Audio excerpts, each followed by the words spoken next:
देवी माई हमर पगली हमके भुला गल, हमके छोड़ के चल गल माई। लेकिन हमारा पगली के जहाँ भी रहूं संभाल रखे माई। अरे बेटा तुमसे बस ये मांगता माई। दादा हमारा पगली के Music by Gaurav Roshan.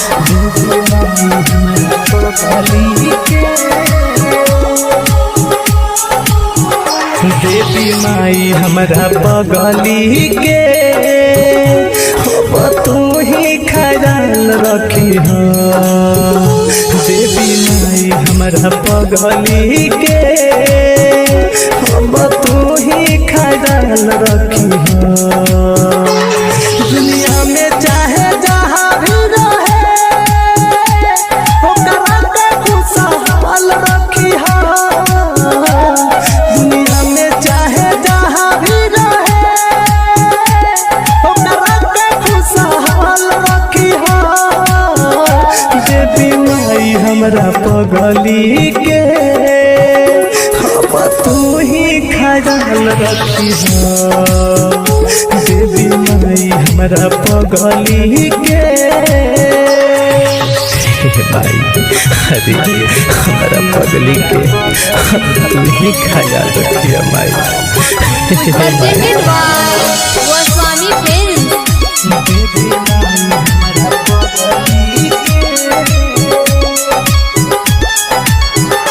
जैसे बदरी के धूप वैसे पगली के रूप केहू समझे न माई हमारा दिलवा के दुख।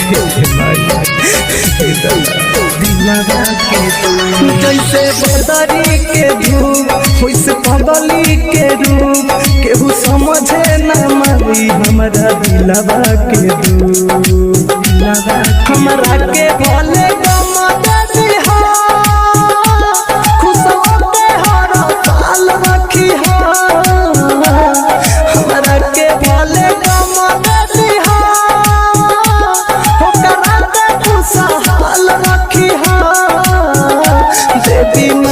हमारा पगली के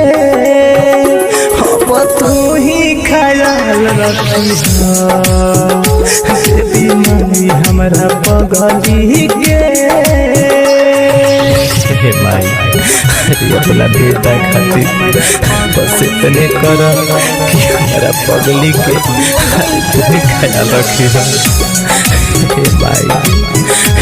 Presented by Goswami Films.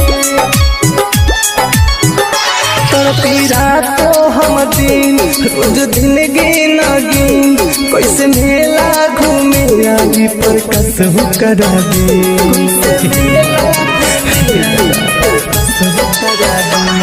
पीरा तो हम दिन रोज दिन गिन गिन कैसे मेला घूमे आगे पर कसहु करा दे। घायल मेरा तुम